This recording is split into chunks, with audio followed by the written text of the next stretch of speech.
tonight we are hopping back into the Gospel of John. If you were with us last week, I kind of just reminded you all that this is actually a continuation of a series that Pastor Rob began for us back in January of last year, and we took a little bit of a break, and then today we're going to be picking up with John chapter 11. And so what we did last week, if you missed it, is we actually kind of just did a recap of John chapters 1 through 10, talked a little bit about what the Gospel of John is about, just to kind of reorient ourselves, just because I know sometimes as time passes, it's easy to forget this stuff. And it's also even helpful for me just to kind of get back into the mindset of going through John. But today we are going to go through the beginning verses of John chapter 11, and I've got to be honest with you right off the bat, I really struggled on figuring out what verses to cover today. Because if you look at John chapter 11, and if you read through it, you'll notice that really verses 1 through 44 are really one continuous story. And this is something I addressed last week, how whenever you look at Matthew, Mark, and Luke, the stories in those Gospels are a lot shorter and just straight to the point, whereas John really allows the stories to breathe. And that makes it a little bit more difficult to figure out how to break these stories up because the stories are longer. And I originally considered going through the whole story altogether, but we would be sacrificing a lot of depth in order to do that. And I definitely want to give us a little bit of depth. And so what we're going to do today, we are just going to cover verses 1 through 16, right? And then we'll probably pick up the pace a little bit next week, but there's certain characters and people we need to be introduced to today that's going to make us move a little bit slower. So what I want to do is I just want to begin by reading these verses, opening us up in a word of prayer, and then we're going to hop right in. John chapter 11, starting in verse 1. Now a certain man was ill, Lazarus of Bethany, the village of Mary and her sister Martha. It was Mary who anointed the Lord with ointment and wiped his feet with her hair, whose brother Lazarus was ill. So the sisters sent to him, saying, Lord, he whom you love is ill. But when Jesus heard it, he said, This illness does not lead to death. It is for the glory of God, so that the Son of God may be glorified through it. Now Jesus loved Martha and her sister and Lazarus. So when he heard that Lazarus was ill, he stayed 2 days longer in the place where he was. Then after this, he said to the disciples, Let us go to Judea again. The disciples said to him, Rabbi, the Jews were just now seeking to stone you, and are you going there again? Jesus answered, Are there not 12 hours in the day? If anyone walks in the day, he does not stumble, because he sees the light of this world. But if anyone walks in the night, he stumbles, because the light is not in him. After saying these things, he said to them, Our friend Lazarus has fallen asleep, but I go to awaken him. The disciples said to him, Lord, if he has fallen asleep, he'll recover. Now Jesus had spoken of his death, but they thought that he meant taking rest and sleep. Then Jesus told them plainly, Lazarus has died. And for your sake, I'm glad that I was not there, so that you may believe. But let us go to him. So Thomas, called the twin, said to his fellow disciples, Let us also go, that we may die with him. Lord, teach us with your word tonight. May we interpret your word not as we would interpret it, God, but let us interpret it as you would have us interpret it. Help us understand what you meant by what you had the evangelist John write down when he penned this gospel, right? Help us understand it with sober minds, refresh our spirits, God, and help us learn to apply it so that by the time we leave here tonight, we will not leave here unchanged, but we will leave here changed people who are better equipped to live for your glory. I thank you for every person in this room and every person watching online. May you be glorified tonight. It's in your name we pray. Amen. All right, so like we kind of talked about last week, the way that John chapter 10 ended was with one of Jesus' many confrontations with religious leaders. This happens in all the Gospels. Jesus was a little bit of a troublemaker sometimes. And surprise, surprise, John chapter 10 ended with a bunch of people picking up stones trying to kill Jesus. And it was, in fact, so bad that Jesus had to flee. Right? So Jesus left Jerusalem, he goes about 20 miles east, he crosses the Jordan River, and he goes to the place where, at the very beginning of the Gospel of John, we met John the Baptist, right? John the Baptist was baptizing in this area, and John chapter 10 tells us that's where Jesus went to, right? So Jesus is over there, and that is the context leading into chapter 11. And we're just going to break this down verse by verse. Now a certain man was ill, Lazarus of Bethany, the village of Mary and her sister Martha. It was Mary who anointed the Lord with ointment and wiped his feet with her hair, whose brother Lazarus was ill. As I see it, there are three characters here that we need to get to know, right? Because if you've been reading the Gospel of John so far, you've never heard of these people, right? You've never heard of Lazarus, Mary, and Martha, and so we probably need to spend some time explaining exactly who these people are. First off, let's talk about Lazarus. Well, what we're going to see over the course of this story, and it's a pretty familiar story. Most people have heard about the death and resurrection of Lazarus, right? That's where this story is heading, spoiler alert. But what's very interesting about this is that over the course of this chapter, we are going to see that this event right here, the death and resurrection of Lazarus, is going to be a key moment that sets in motion the death and resurrection of Jesus, right? This is going to be almost like the last straw, right? That's going to push the religious leaders over the edge where they just totally want to kill Jesus. What makes that so much more interesting, then, is the fact that we don't actually read about Lazarus in any of the other Gospels. There is a character named Lazarus that shows up in one of Jesus' parables, but we don't have any reason to think they're the same person. Lazarus just comes from the Hebrew name Eleazar, which was a pretty common name back then, right? But we don't read about Lazarus in Matthew, Mark, or Luke, which is really surprising given the fact that in the Gospel of John, what happens with Lazarus is so crucial to setting in motion the passion stuff. And people have had different explanations as to why Lazarus might or might not show up. But I think that there's actually a really cool explanation that makes a lot of sense to me. Last week, I talked about how the Gospel of John was most likely the last gospel written. And so one common theory is that the reason why Lazarus isn't mentioned in Matthew, Mark, and Luke is because Lazarus might have still been alive when those gospels were written. And whenever you go into the next chapter of the Gospel of John, in John chapter 12, we read that as a result of everything that happens in this chapter, the chief priests made plans to put Lazarus to death as well, because on account of him, many of the Jews were going away and believing in Jesus. So this chapter, chapter 11, we're going to see Lazarus die and come back to life. The chief priests are not going to like that. So in chapter 12, they're going to basically issue a warrant for Lazarus's arrest so that he can be killed yet again. They kind of seem to miss the whole hole in that argument where Jesus could just, make him rise again. But to me, that would kind of make sense why Matthew, Mark, and Luke might not mention Lazarus. Because if Lazarus is still alive, you probably don't want to draw too much attention to him again because you might be reigniting the malicious intent of the chief priests, right? And we actually have evidence to suggest that this is something that the gospel writers might have done because there's another instance where John does the same thing. Right? If you remember the story where Jesus is praying in the Garden of Gethsemane on the eve of his crucifixion, right? Well, whenever the people come to arrest him, we read that one of Jesus' disciples draws a knife and goes to attack one of the soldiers, and he ends up cutting off the ear of the high priest's servant. And we know who this is, right? It's the apostle Peter. But the only reason we know who it is because of the Gospel of John. Because in Matthew, Mark, and Luke, it just says one of Jesus' disciples drew the sword. John is the only one that tells us that it was Peter. Well, that would once again make sense because here you've got a follower of Jesus actively trying to murder somebody. You probably don't want to mention their name if they're still alive, right? But by the time John writes, he's writing way later on, well, Lazarus is dead again. Peter is dead. Well, now you can mention their names, right? I'm not saying that's exactly what happened, but that's what some people would theorize, and it makes sense to me, right? Because the Lazarus story is undoubtedly a very significant story, and that would explain why Matthew, Mark, and Luke don't mention it. We read that Lazarus is from a city called Bethany, right? And in order to fully understand the significance of that, I kind of have to paint a picture for you. If you have a map in the back of your Bible, this would actually be very helpful.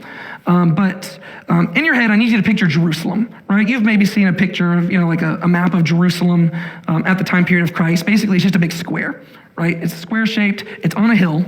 And if you go to the east of Jerusalem, there's a valley. It's called the Kidron Valley. If you go to the east of that valley, there's another hill. That's how valleys work, right? So there's Jerusalem on this hill. You go through the valley. There's another hill over here called the Mount of Olives. And on the Mount of Olives is a city called Bethany, right? The main reason that's significant is because Bethany is about 2 miles outside of Jerusalem. It is basically a suburb of Jerusalem, which is going to explain why the disciples react the way they do in a little bit, right? And so in order to understand why it's so significant Lazarus is from Bethany, you have to realize how close Bethany is to Jerusalem. Because by Jesus even going to this city, he is going to be putting himself in harm's way. And so we actually read about Bethany in a lot of the other Gospels, right? We read that this is the place where Jesus is going to go, and he's going to mount a donkey and ride into the city, right? He's going to start on the Mount of Olives and ride through the valley into Jerusalem, right? This is also going to be the place where, after his resurrection, Jesus ascends, right? He's going to take his disciples out to Bethany and ascend to heaven, right? And in between all that stuff, we also see that Bethany seems to be a place where Jesus oftentimes went whenever he was visiting Jerusalem, right? So rather than staying in the city, it seems like him and his disciples would oftentimes stay in Bethany, and they would go back and forth. And you see that throughout the Gospels. And it's very possible that the reason why Lazarus is so dear to him is because it's possible that that's who he stayed with, right? Because Lazarus is from Bethany, he's got a house there, his sisters live there, and it's very possible that Jesus either stayed with Lazarus or stayed with somebody near Lazarus, and that's why they have this close companionship, right? And so there's Lazarus. He's from the city of Bethany. Now we need to talk about Mary and Martha. Mary is a very common name in the Bible, right? There are a bunch of Marys, and that's because, according to research, Mary was the single most popular woman's name at this time period, right? And so we shouldn't be surprised that there's a lot of Marys in the Gospels, right? There's Mary Magdalene, there's Mary, mother of Jesus, there's a bunch of other Marys, but this particular Mary is Lazarus' sister, and she also has another sister named Martha, right? And we don't read a lot about Mary and Martha in the Gospels, but the Gospel of Luke does give us one story about them, right? So it doesn't mention Lazarus, but it does mention Mary and Martha. And if you go to Luke chapter 10, we get this really cool story that kind of lets you know a little bit about these two sisters' characters. And this is actually going to really come into play in what we talk about next week, right? Because next week, we are going to see both Mary and Martha confront Jesus concerning what's going on. And so knowing a little bit about their characters is going to really help us out. In Luke chapter 10, we read this. Now, as they went on their way, Jesus entered a village, and a woman named Martha welcomed him into her house. And she had a sister called Mary, who sat at the Lord's feet and listened to his teaching.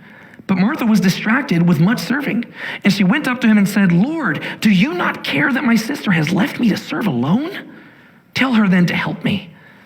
But the Lord answered her, "Martha, Martha, you are anxious and troubled about many things, but one thing is necessary. Mary has chosen the good portion, which will not be taken away from her." This moment right here gives us a very good glimpse, I think, of these two sisters, right? You've got Mary on one hand, who basically just views herself as one of the disciples, right? Jesus shows up at their house, and she immediately forgets about all like the housework and stuff like that, and she wants nothing more than to just sit there at Jesus' feet and learn. Whereas Martha, she wants to impress Jesus, right? She wants to take care of him. And so she's out here staying busy, busy, busy. And that's not necessarily a bad thing. You'll notice that Jesus never rebukes her for wanting to serve. What he rebukes her for is for getting mad at Mary for wanting to learn, right? And so Martha's over here and she's like, wow, I can't believe Mary is not helping me out. Well, and Jesus says, well, Mary's chosen the better of the two options. I appreciate what you're doing for me, but really what I need you to do is learn from me. Right? And so both Mary and Martha, we just get this really good glimpse of these two sisters in this very short passage, right? It's the only time we read about them in the Gospels outside of the Gospel of John, but it immediately lets you know a little bit about what the family dynamic was here, right? As far as we can tell, Mary and Martha probably lived with Lazarus, which would suggest that they were unmarried, which would probably suggest that at this time they were probably very young, right? And so Mary and Martha living with Lazarus, and this whole story is going to revolve around these three people who, if John is writing later than the other Gospels, readers would already be kind of familiar with, right? Oh yeah, Mary and Martha, we've read about them before, right? And we see further clarification here that John specifies it was Mary who anointed the Lord with ointment and wiped his feet with her hair, which is interesting because that's a story we're not going to read until John chapter 12. However, people who've read the other Gospels would already be like, oh yeah, we remember that story. This is the woman who did all this stuff, and Jesus said that forever people would proclaim the gospel in remembrance of her. Okay, cool, it's that girl. And this is also probably John's way of specifying, he's distinguishing one Mary from another, right? He's saying, this is not Mary Magdalene, this is not Mary, mother of Jesus, this is not any of the other Marys, this is specifically the one who anointed Jesus' feet, right? And so this is just John's way of clarifying this. And in these verses, we learn one key detail that's going to set in motion the rest of the story. Lazarus is sick, right? We read that now a certain man was ill, Lazarus of Bethany. So the very first time we meet Lazarus, he's not doing too well, right? He's sick. And so when you get to verses 3 and 4, you read, so the sisters sent to him, Jesus, saying, Lord, he whom you love is ill. But when Jesus heard it, he said, this illness does not lead to death. It is for the glory of God, so that the Son of God may be glorified through it. All right, well, whenever the brother gets sick, the sisters know immediately what they should do because they know Jesus. They know his reputation. He's a miracle worker, right? We've already seen him perform several miracles in the Gospel of John, and there's countless other ones that he's performed in the other Gospels. Jesus has a reputation as somebody who can take care of problems like this. And so they reach out and they say, Lord, he whom you love is ill. You'll notice that they don't explicitly ask him to come visit, but I would assume that's because they don't feel they need to, right? They don't say, hey, can you come help him out? Because, they already said, he whom you love is ill. If you know that your loved one is ill and you have the power to heal them, you would naturally assume that you would make that your number one priority. But interestingly, that's not what Jesus is going to do, right? In fact, everything that Jesus does in these opening verses might be kind of a stumbling block to people because he's going to do some things that seem a little bit unloving. Because they say, the one whom you love is ill, but the way that Jesus responds, we would be like, does he love him? But John himself is going to clarify in verse 5 that Jesus does love him, and so we're going to have to wrestle through that. How can Jesus love this guy, but also respond in this way? And so they don't directly ask Jesus to help. And so whenever Jesus hears this, he just makes the comment, this illness does not lead to death. It is for the glory of God so that the Son of God may be glorified through it. This illness doesn't lead to death.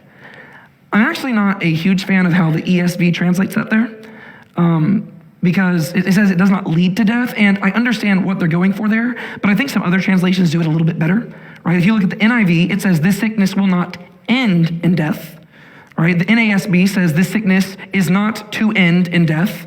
And I think that the King James actually reflects the original Greek a little just more directly when it says this sickness is not unto death. Right? All of them are conveying the same idea. I just don't really like the word lead to death because technically Lazarus is going to die in this story. Right? And so just how we use the word lead, you're reading it, it's like, well, it does technically lead to death. I prefer it to say it does not end in death. Because that's really what Jesus is saying here. But I don't think that the disciples understand that immediately, right? Jesus says, oh yeah, don't worry, this sickness doesn't end in death. And you're not going to naturally assume, oh, well, Lazarus is going to die and you're going to raise him.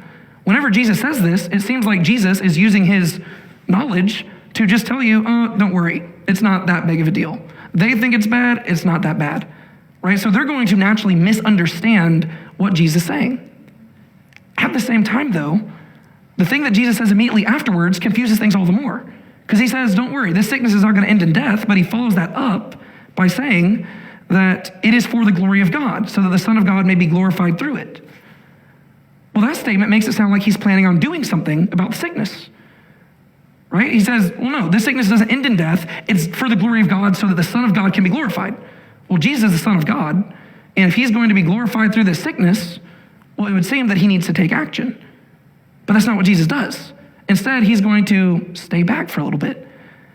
And so I think what's going on here is that Jesus is intentionally being very, very vague, right? Because one thing that we talked about last week is that a key aspect of the Gospel of John is it is teaching you what it means to believe, right? What it means to live by faith.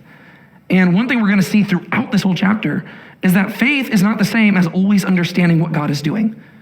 Right? And it's not even the same as you totally agreeing with what God is doing. It's you understanding that God knows better than you do. And even if you don't agree with it, his way is better.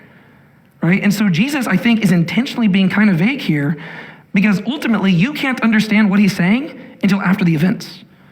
Right? He says, oh, it's not going to lead to death, but then Lazarus dies. And that seems like a lie. But once you see the end of the story, you're like, oh, it wasn't a lie. It didn't end in death. He was correct. And he says, it's going to be for the glory of God. Then why aren't you moving? Oh, but he is going to move. And he is going to go there. Just not yet. Right? So Jesus has the end goal in mind, but the disciples aren't going to understand this. And what we see in his response here is actually very similar to how we saw him respond to the disciples back in John chapter 9. Remember, this is how the story goes. John chapter 9, verse 1. As he passed by, he saw a man blind from birth. And his disciples asked him, Rabbi, who sinned, this man or his parents, that he was born blind? And Jesus answered, it was not that this man sinned or his parents, but that the works of God may be displayed in him. So here we see Jesus once again giving a kind of vague response, and ultimately it goes back to the same thing. It's to demonstrate the glory of God, right? They're wondering, why is this man born blind? And Jesus says, well, it's ultimately so God could demonstrate his works. Well, the same thing here. Lazarus is ill. Well, don't worry. It's for God to receive glory. From Jesus' perspective, ultimately everything is going to end with God being glorified. And that ultimately is God's whole purpose in life, right? Like his whole purpose in creation, right? He is working things out to be glorified. And so everything Jesus does is set in motion by that core motive, right? He wants to glorify the Father so that the Son of God himself can also be glorified. And so we read verses 5 and 6, and it gets even more confusing. We read, now Jesus loved Martha and her sister and Lazarus. If this were any other story, you know what would follow next. It says, now he loved them, therefore he immediately packed up his stuff, he went down there and he healed Lazarus. But that's not what it says. It says, now Jesus loved Martha and Mary, now Jesus loved Martha and her sister and Lazarus. So when he heard that Lazarus was ill, he stayed 2 days longer in the place where he was. Well, that doesn't sound very loving. But the thing is, John himself is clarifying. He does love them. And I would actually argue that verse 5 is the key to understanding this entire chapter. Because this is not simply the sisters saying that Jesus loves Lazarus, because you could always argue that maybe the sisters are wrong. No, John himself, the author of the book, is saying Jesus did love Martha and her sister and Lazarus. So John's saying, yes, Jesus did love them. And that means that every single thing Jesus does afterwards, you have to read in light of that love, even if it doesn't look very loving from our perspective. So Mary and Martha, they already acknowledged that Jesus loves Lazarus. But what we're going to see next week is that they're going to kind of come to question it, specifically because of what Jesus does here. And now John himself has told us that Jesus does love it. But even as readers, we're going to kind of begin to scratch our heads a little bit, because we're going to say, that doesn't sound very loving to me, because that's not how we would typically go about things, right? And so I think John specifies this very early on to challenge you, right? Because you're going to have to read this whole thing. And one thing that John seems really keen to do is he wants his readers to reread the story again and again and again, so that you read it once, just experiencing the story, and then you've got to read it again in order to understand the story, right? You're like, okay, so I know Jesus loves him, but everything he's doing doesn't seem loving. And then you get to the end, you're like, oh, now I got to go reread it now that I know the end of the story, right? And so this seems to be what John's ultimately getting at here, and I think that there is an important application point for us, specifically at this point in the story. Sometimes God does withhold things from us specifically because he loves us, right? Mary and Martha, they wanted a miracle to happen like an Amazon delivery, right? They wanted to place order and they wanted it delivered that day or the next day. But that's not what Jesus did. Because Jesus loved them, he waited. They didn't like that, right? We never like to have to wait that long, right? We want instant gratification. But Jesus knew better. And Jesus knew that the wait was worth it. He knew that in some mysterious way, this sorrow would work out for their good. And it was actually going to shape their heart in a good manner that they could not understand at the time. But if you were to ask Mary and Martha whether or not it was a loving thing to wait, in the moment they would have said no. And whenever we see them next week, that's kind of going to be how they respond. And they're going to say, Jesus, why didn't you come earlier? But we know that his ways are not like their ways. And so as we read the story, we have to go into it understanding that Jesus is in the right and everybody else just doesn't get it yet. And the way that applies to us is mainly because there's a lot of things that we might ask of God, and they might even be good things that we think are good things, but he might not say yes to those prayers, right? We might say, God, I'm struggling and I really need a promotion in my job. I really need higher pay. And he might not give us that. And we might be tempted to think that God is not providing. But the Bible would tell us to slow down a little bit and realize maybe we're just not seeing the full picture, right? Because unfortunately for Mary and Martha, their day is not going to get any better, right? Their brother is going to die, and they're going to have to go through the whole funeral process. They're going to have to wrap him in burial clothes. They're going to have to put him in a tomb. They're going to have to roll the stone in front of it, and they're going to be confident that they're never going to see him again. But things are going to change, right? And so all because you're not getting exactly what you want doesn't necessarily mean that God isn't loving. It simply means that his ways are higher than our ways. Even if what you're asking for is something that you've searched your heart and you're like, I don't even think this is a selfish desire. I think this is a good thing, right? David wanted to build a temple. And God said, that's not your job, right? I'm going to give that to Solomon, right? He says, it's just a different task, right? God's ways are different than ours. And so that's just something we need to be mindful of as we read this whole story. So Jesus' actions throughout this whole chapter are going to be a little bit off-putting to a lot of people, but I would argue that that's the whole point. Because once again, John's purpose behind the whole book is to teach you what it means to believe. And belief is not simply following God whenever you understand everything he's doing. Belief and faith means following God even when you've got no clue, and even whenever your own beliefs are getting challenged. And you're saying, I don't get it, but I'm going to choose to follow anyways because you have proven yourself in the past, right? And that's what faith is, right? And so that's something that we have to wrestle through as readers as we go through this. We get to verses 7 through 10, and we read this. Then after this, he said to the disciples, let us go to Judea again. So he waits a few days, and then he tells the disciples, all right, guys, pack up, let's go to Judea. The disciples said to him, Rabbi, the Jews were just now seeking to stone you, and are you going there again? Jesus answered, are there not 12 hours in the day? If anyone walks in the day, he does not stumble because he sees the light of this world. But if anyone walks in the night, he stumbles because the light is not in him. Well, that's a weird response. Doesn't seem to directly answer their question either. A recurring theme throughout the Gospel of John is that Jesus is always speaking at a different level than everybody else, right? I mean, back in John chapter 4, Jesus tells the disciples to go get some food. They bring back some food, and they're like, hey, Jesus, we got some food. And he says, I have a food to eat you know not of. And they're confused, and they're like, where'd you get food? And he says, oh, my food is to do the will of him who sent me. And I just imagine all the disciples rolled their eyes. They're like, oh, classic Jesus. And he's always doing this throughout the Gospel of John, right? They're always like trying to have a conversation about very basic things, and he is just like speaking over their heads. And it's just a common thing here, right? And it's the same is true here, right? But once again, I just want to highlight how weird his actions are, right? He hears his friend is sick, and he says, it's all right, he'll be okay, let's stay here. He waits a few days, and he says, you know what? Let's go down to Judea. But he doesn't say that they're going to Judea for Lazarus. He just says they're just going to go to Judea. Judea is the region where Jerusalem and Bethany were at, right? So Judea is just like southern Israel, right? So he says, let's go back into that region. Well, the issue is that the chief priests are the ones in charge of Judea, right? And the Romans are the ones in charge of Judea.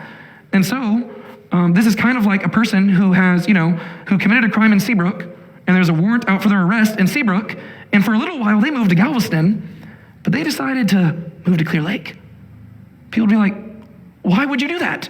Right? No, you're getting too close, right? And that's how the disciples respond. They say, Rabbi, the Jews were just now seeking to stone you.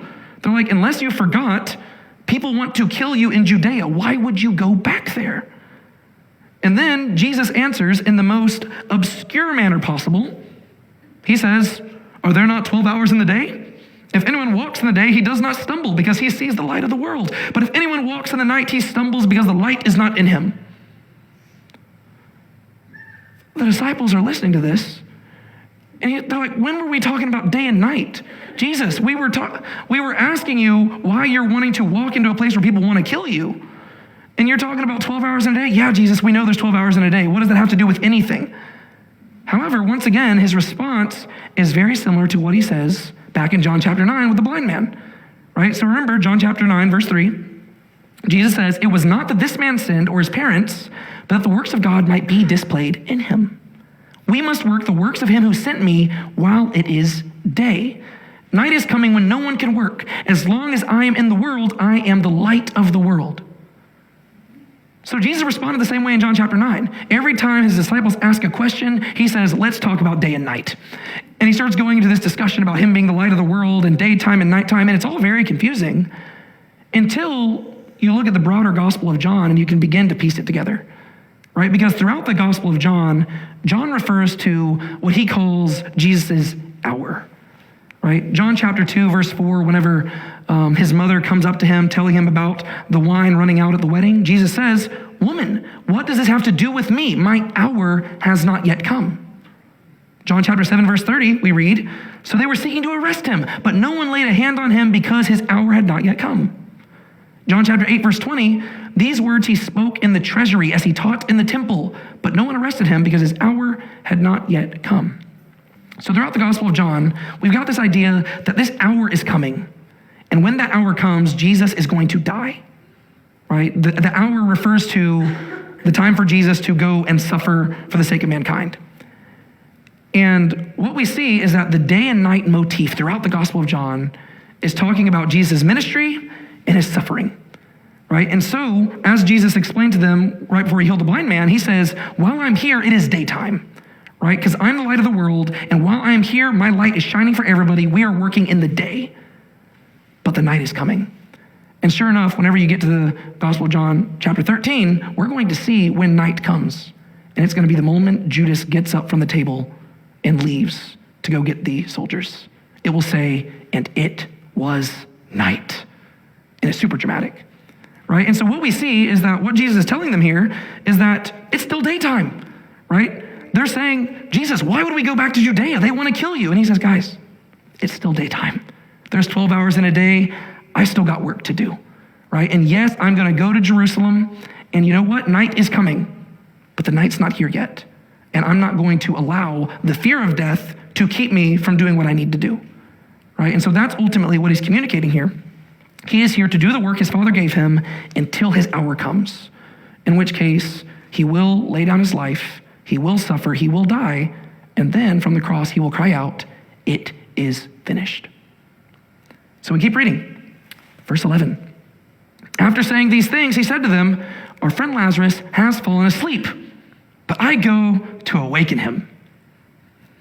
So now he does explain why he's wanting to go to Judea. He says, guys, I know I said we weren't going to go visit Lazarus because the sickness wasn't that bad, but he's fallen asleep and I want to go wake him up.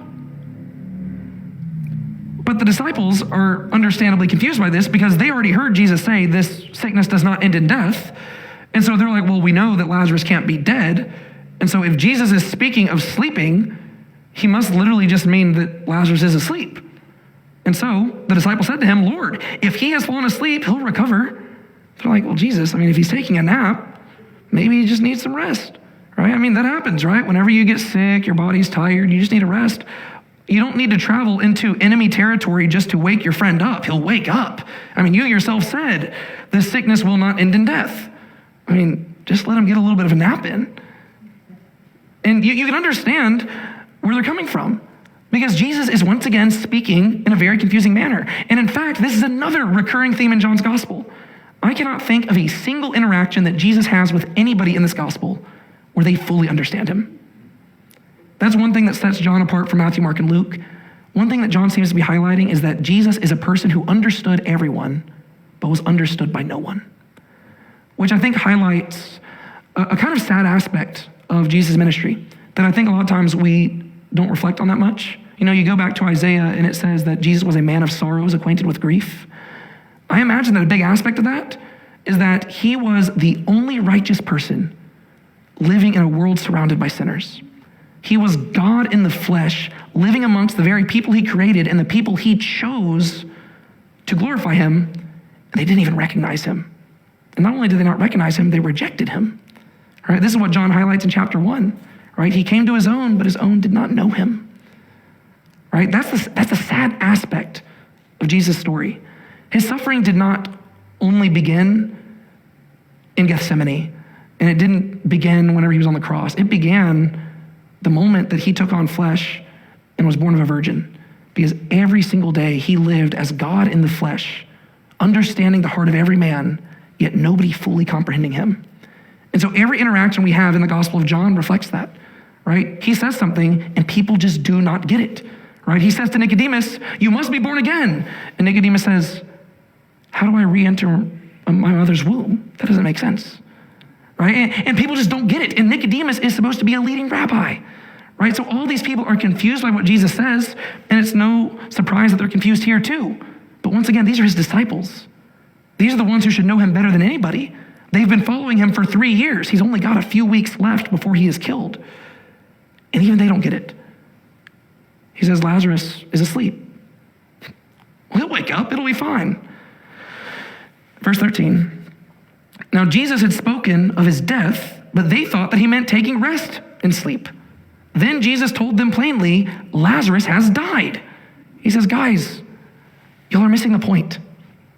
Lazarus is dead, right? Whenever I said that it would not end in death, I was not saying he would not die. I said that's not how it would end. But Lazarus is dead. And then once again, he says something that sounds awfully unloving. He says, and for your sake, I'm glad I was not there, so that you may believe. I want to clarify something. He does not say, I am glad Lazarus is dead. He says, I am glad I was not there. There's a distinction to be made there, but I can guarantee you the disciples did not catch that distinction whenever he said it, right? Whenever Jesus says this, it sounds pretty calloused, right? He says, you know what, Lazarus is dead, and I'm glad I wasn't there. Well, we know what would happen if he was there. He could have healed Lazarus. And so from their perspective, they're like, whoa, Jesus, I thought you loved Lazarus. I thought he was your friend. And you're saying you're glad you weren't there? But Jesus explains why he's glad. So that you may believe. Once again, that's the point of the Gospel of John. It's teaching you what it means to believe. And throughout the Gospel of John, when Jesus performs miracles, he's not just performing magic acts, right? He's not just performing special favors for people that he really likes. He is specifically choosing to perform miracles to authenticate himself, right? And he is doing things that send a message and communicate something about himself to everybody else. So that when he does this, people will have no doubt that he is who he claims to be, right? It's kind of like whenever God took the people of Israel out of Egypt, and they could have taken the land route to the promised land, but God said, you know what, y'all aren't ready for battle yet. I want you to go towards the sea. Okay, well, they go to the sea, and then Pharaoh's army decides to chase after them. And now we've got the people of Israel stuck between water and an army. And this army is way worse than the army that they were going to have to face on the way to Israel. And now they're wondering, what are we going to do? But what God does there is he specifically puts them in an impossible scenario so that he can deliver them through that scenario so that whenever they get to the other side of the parted waters, they will say, Yahweh is God. And they will have no doubt about it. And then they'll be able to say the battle belongs to Yahweh, right? It's not about how hard we fight. God just took out the entire Egyptian army, and we didn't even have to raise a sword, right? This is something God loves to do throughout the Bible. He loves putting his people in impossible scenarios so that when he gets them out of it, he alone gets the glory, and so that they believe. And that's what Jesus said this was about, right? He says, oh no, this sickness does not end in death. It is so the Son of Man may be glorified, right? And now he's saying it's so that you may believe. So he wants the disciples to see what he's about to do so that they can believe in him. And so he says, for your sake, I am glad I was not there so that you may believe, but let us go to him. And we're going to end tonight with a weird comment from Thomas. So Thomas called the twins, said to his fellow disciples, let us also go that we may die with him. So Thomas is one of the 12, right? He's mentioned in the other Gospels, but he doesn't have any speaking parts in Matthew, Mark, or Luke. John, maybe he was a little bit closer to Thomas, I don't know. But he gives Thomas a few speaking parts in his Gospel. And this is one of the first ones. It might be the first one, actually. And Thomas's comments are also very strange, right? So on one hand, what he's saying is, hey, we're going to go with Jesus. But it's kind of hard to read the tone with which Thomas said this, right? I mean, on one hand, he could be speaking out in bold faith, and he might be saying, arise, let us go that we may die with him. In which case, that's pretty cool, right? This guy is somebody who is devoted to Jesus. But more likely, I kind of naturally seem to read this in more of a reluctant manner, in more of a sarcastic manner, right? It's more of like pessimistic and more fatalistic. Arise, let us go, that we also may die with him. It might seem to imply that Thomas is kind of questioning a little bit Jesus' judgment here. But regardless, whichever way you take it, either way, the disciples do still go, right? And that's the key thing there. This is not going to be Thomas's only scrape with doubt throughout the book, right? Usually you know him as Doubting Thomas, and when we get there, I just got to tell you, I think Thomas gets a bad rap, right? And I'll explain that. But I think that what we see here is the disciples are genuinely wrestling through what Jesus is doing. And here Jesus is saying, hey, Lazarus is dead, so we're going to go to this place so that the Son of Man may be glorified and you may believe. And all the disciples here is, you said this guy wasn't going to die, and he died. And now you're wanting to take us to a place where people want to kill you? And so Thomas says, let's go die with him. And you have to wonder whether he's talking about dying with Lazarus or dying with Jesus, right? Because on one hand, you've got Jesus who allowed Lazarus to die, in which case Thomas might be thinking, maybe he'll allow us to die too. Or you have Jesus walking into what they think is sure death, and Thomas says, all right, let's join him. And whichever way you read it, the main thing I want to get across there is that they still did go, right? And once again, that's a key aspect of belief, right? They do not understand Jesus, they don't understand his ways, and they might even be a tad bit scared, but they follow nonetheless. And whenever we get to the verses we're going to see next week, the disciples are right along with Jesus. And the story is not going to end in tragedy. The story is going to end with Lazarus exiting the tomb, right? But we need to do what the disciples did, right? Because ultimately it's better to walk with Jesus into danger than to stay in a place of safety where Jesus is not at, right? So whether you understand him or not, we are still called to follow. And even as we're following, what do we say? It is well with my soul, right? Lord, thank you so much for your word. We praise you for this story, which can be a little bit confusing, but we thank you for giving us the full picture so that we can understand it in ways that the disciples might have struggled with at the time. I pray as we leave here, God, we will be emboldened in our faith, and we will be more willing to trust in you and ready to follow you, even if we don't understand you, God. We love you, God, and we agree that you are worthy of all the worship in the world. We thank you for being so kind and gracious as to make yourself known to us and to want a relationship with us. Help us believe in you more and more with each passing day and to express that belief through our actions.